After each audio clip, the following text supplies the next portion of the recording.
నా చెవులకు మటుకు వినిపించింది, నా మెదడు వరకు వెళ్ళింది ఈసారి, నా మనసును తాకాలి ఈసారి, నా ఆత్మయానానికి తాకాలి ఈసారి, ఆ పరమాత్మకు వినిపించాలి ఈసారి. చాలా బాగుంది. రామనామాన్ని జపిస్తే ఈ ప్రపంచంలో అంత గొప్ప యాంటీబయాటిక్ లేదు. సర్వరోగ నివారణి రామనామం. మానసిక సాంత్వన చేకూర్చే గొప్ప జపం రామనామం. పాలకుల్లో చిన్నప్పుడు శాఖకి వెళ్ళేవాడిని. రామనామం గురించి మా మాస్టర్ గారు చెప్తుంటే, ఇంత గొప్పదా రామనామం అని తెలియకుండానే, పుణ్యం కోసం కాదు, రామనామాన్ని జపించాల్సింది. స్వర్గం వస్తుంది, మోక్షం వస్తుందని కాదు, మనలో మంచి ఆలోచనల్ని దశ దిశల నుంచి ఆహ్వానించడానికి ఆ రామనామం ఒక వాహికగా, ఒక వేదికగా మనం అందరం కూడా మనసులో ప్రతిష్ఠించుకోవాలి. వేదిక మీద ఉన్నటువంటి పరమ పూజ్య శ్రీ శ్రీ శ్రీ శ్రీ శ్రీ స్వరూపానందేంద్ర మహాసరస్వతి పాదపద్మాలకు నమస్కరిస్తూ, మాతా శివ చైతన్యానందమూర్తి గారికి, ఇతర సాధు పుంగవులకి, రాఘవులు గారికి, వేణుగోపాలరాజు గారికి, వదిలిశెట్టి శ్రీ వెంకటేశ్వర్లు గారికి, మా సేవ్ టెంపుల్స్ వ్యవస్థాపకులు global Hindu heritage foundation America doctor Velagapudi Prakash Rao గారికి, ఇక్కడికి విచ్చేసినటువంటి లబ్ధ ప్రతిష్ఠులకి, శబ్ద ప్రతిష్ఠులందరికీ కూడా వినమ్రంగా నమస్కరిస్తూ, స్వామివారు ఉండగా నేను ఎక్కువ మాట్లాడేదేమీ లేదు. గత 4-5 సంవత్సరాలుగా నేను ఎక్కువ సమయాన్ని ఓ పక్క గజళ్ళు, మరో పక్క గుళ్ళు, ఈ రెండిటికేసి చూస్తున్నా. గోమాత బాగుండాలి, గోపురం బాగుండాలి, గంగామాత బాగుండాలని కోరుకుంటున్నా. మీరంతా ఏమంటారు? ఈ 3 బాగుంటే ఈ దేశం చాలా సుసంపన్నంగా ఉంటుంది. ఇటీవల మేము సేవ్ టెంపుల్స్ ద్వారా లఘు చలనచిత్రోత్సవాలు చేశాం. అందులో 147 సినిమాలు వస్తే అందులో 40 సినిమాలు, ఒక్కొక్క సినిమా 10 నిమిషాలు ప్రదర్శిస్తే మాకే తెలియని కొత్త విషయాల్ని చాలా మంది చెప్పారు. ఇటీవల వాట్సాప్ లో కూడా దేవాలయం అనే ఒక సినిమా వచ్చింది, మీరు అందరూ చూసుంటారు. 6 కుర్రాళ్ళు ఒక పురాతనమైనటువంటి దేవాలయానికి వెళితే, ఈ దేవాలయానికి కొట్టేయండి, రిసార్ట్స్ కట్టుకుంటే బాగుంటుందని కుర్రవాళ్ళు అంటే, ఒక వ్యక్తి ఆవేదనగా ఎటువంటి సమాధానం చెప్పాడు. దేవాలయంలో ఎటువంటి గొప్ప విషయాలు ఉన్నాయి, అవన్నీ కూడా సినిమాలో చూసాం. ఆ 6 అనేటువంటి ఒక సినిమా గోమాత గొప్పతనాన్ని గురించి చెప్పింది. అమ్మ 6 నెలలు పాలిస్తే కాటికెళ్లేంత వరకు పాలిచ్చేది గోమాతరా, దాన్ని కాపాడుకోండిరా అని ఆ సినిమా చెప్పింది. నేను ఇందాక నుంచి చూస్తున్నా, ఈ దేశంలో భక్తులకేమీ లోటు లేదు. మీరందరూ మహాభక్తులు. త్యాగరాజ స్వామి కన్నా, అన్నమయ్య కన్నా, మీరాబాయి కన్నా, సంత్ తులసీదాస్ కన్నా, సూరదాస్ కన్నా చాలా గొప్ప భక్తులు మీరందరూ, నో డౌట్. కానీ ఇవాళ ఈ దేశానికి కావలసింది భక్తులు కాదు. భక్తి అనేది దేవుడితో మనకున్నటువంటి వ్యక్తిగత అనుబంధం. కానీ ఈ దేశానికి కావలసింది హైందవ ధర్మ రక్షకులు కావాలి. ఈ దేశానికి ఋషులు, మహర్షులు స్థాపించినటువంటి దేవాలయాలు శిథిలమైపోతూ ఉంటే మనమందరం కూడా వేడుక చూసినట్టు చూస్తున్నాం. ఇది ఈ జాతికి మంచిదా అని అడుగుతున్నాను నేను. ఇటీవల నేను ఈస్ట్ గోదావరి వెళితే మేనకేశ్వర స్వామి దేవాలయం 3000 సంవత్సరాల క్రితం దేవాలయం అది. మేనక ప్రతిష్ఠించినటువంటి దేవాలయం శిథిలమైపోతే ప్రభుత్వం పట్టించుకోలే. నేను వెళ్ళి ఆవేదనగా ఒక పాట పాడా. ₹1,00,000 ఇస్తానన్నారు.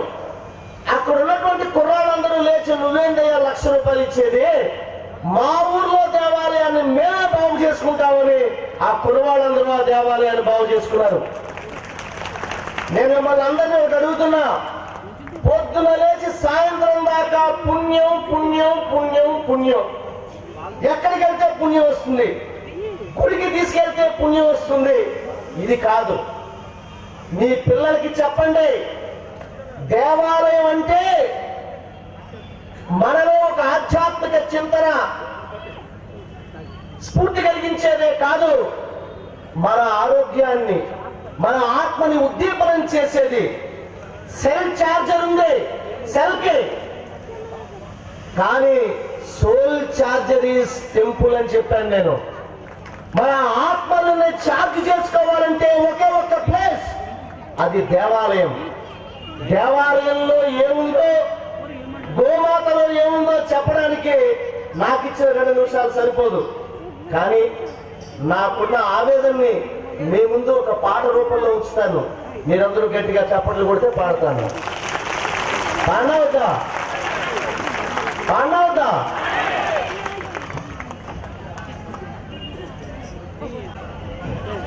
మాకు జరిగిపోతుందమ్మా ఫీడ్బ్యాక్.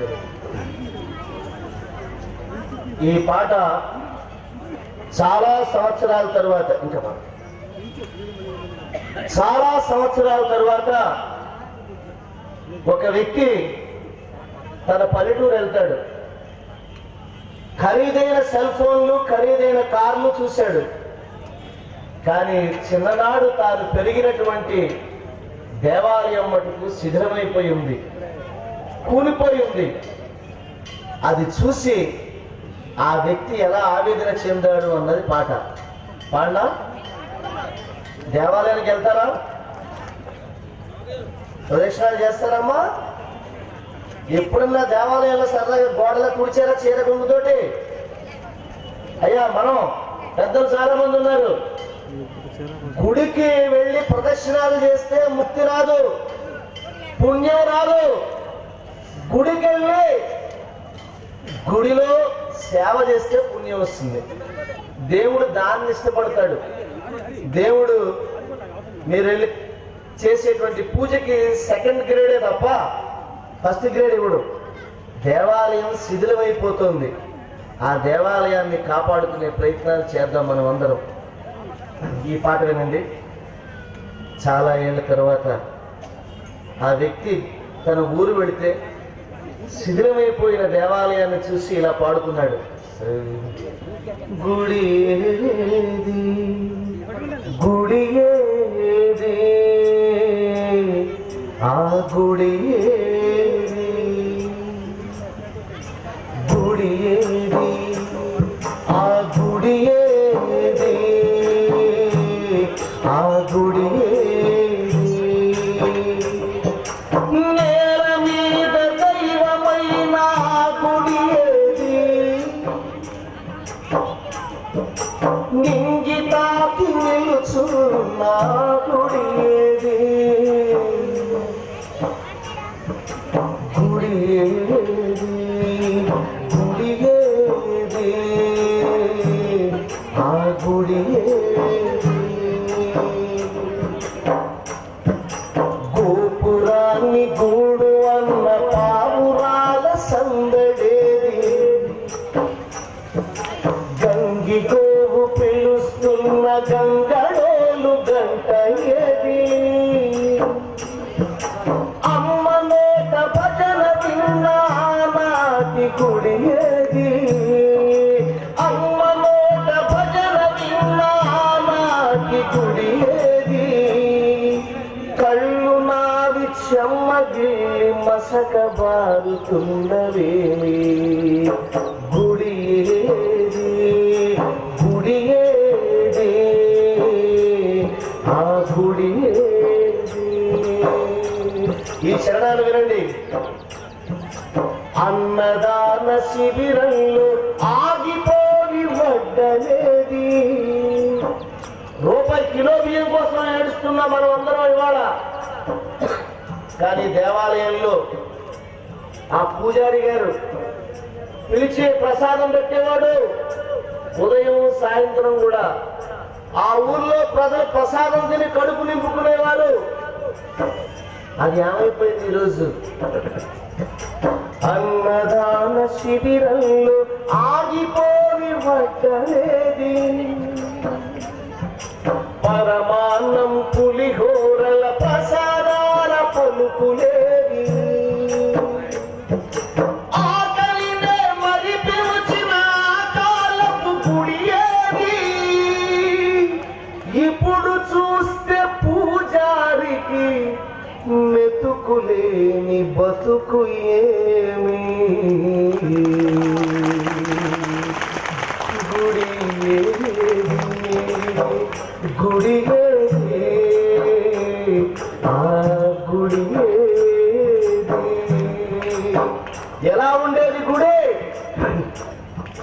నీకు తెలియని గుడి గురించి చెప్తా. గుడి వేదాలు ఉండేవి, గుడిలో ఆసుపత్రి ఉండేది, ప్రతి గుడిలో కూడా 2 మంత్రస్థానులు ఉండేవారు. ఏ ఇంట్లో ఎక్కడన్నా పురుడు పోయాల్సి వస్తే గుడి నుంచే వెళ్ళేవారు స్వామివారు పంపించినట్లుగా. గుడిలో గ్రంథాలయం ఉండేది. గుడిలో అందరూ ఒకటే అనే భావన ఉండేది. ఇవాళ ఆ ఋషులు మహర్షులు స్థాపించిన దేవాలయాలు ఏమవుతున్నాయి? ఇవాళ పురాణాలు వినిపించిన తోరణాల గుడి ఏది? మంచి చెడులు తెలిపిన ఆ గురువు లాంటి గుడి ఏది? గుడి అన్నది కూలిపోతే విలువలకు ఉనికేది.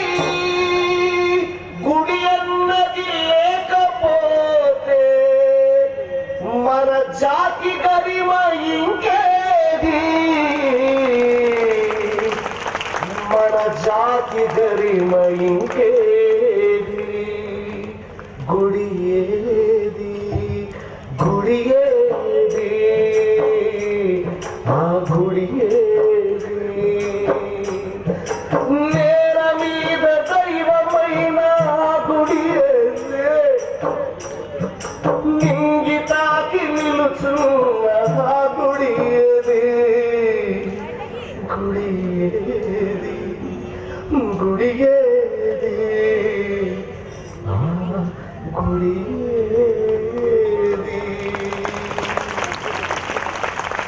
వెళ్ళండమ్మా, రోజు గుడికి వెళ్ళండి. ఓ చీపురు కట్ట తీసుకుని కాసేపు స్వామి దగ్గర తొడమండి అమ్మా. గుడి దగ్గరికి వెళ్ళండి, చెప్పుల స్టాండ్ దగ్గర 1 నిమిషం నుంచుని ఆ చెప్పుల స్టాండ్ దగ్గర సేవ చేయడం నేర్చుకోండి. స్వామికి మాలలు కట్టండి, స్వామికి గంధం అరగతీయండి. ఎంతో సేవ చేసుకోవచ్చు అమ్మా దేవాలయంలో. స్వామికి నచ్చే పనులు చేయండి, కానీ మీకు నచ్చే పనులు చేయడానికి మీరు ప్రయత్నం చేయకండి.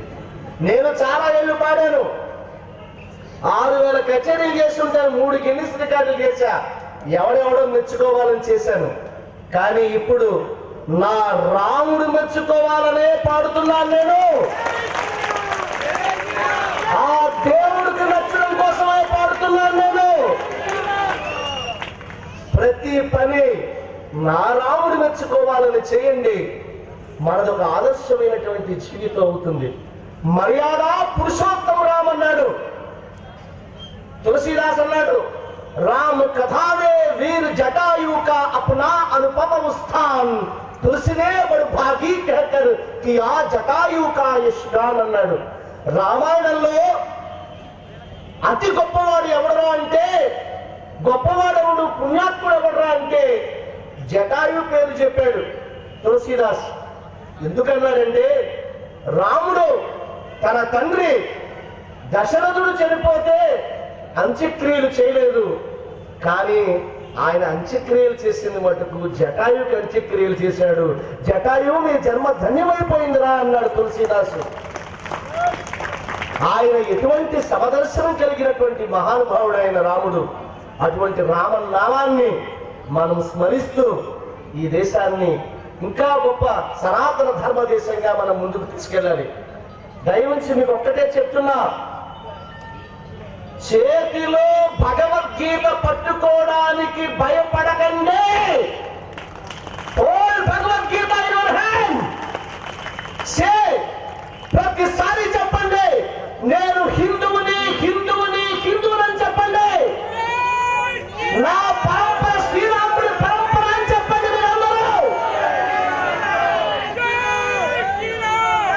మన తల్లిదండ్రుల్ని ఎంత గొప్పగా చెప్పుకుంటామో పూర్వీకుల్ని, మనం హైందవ ధర్మంలో పుట్టాము, నేను హిందువునే, నా పూర్వీకులు వీళ్ళు అని చెప్పుకోవడానికి మీరు శంకించవద్దు.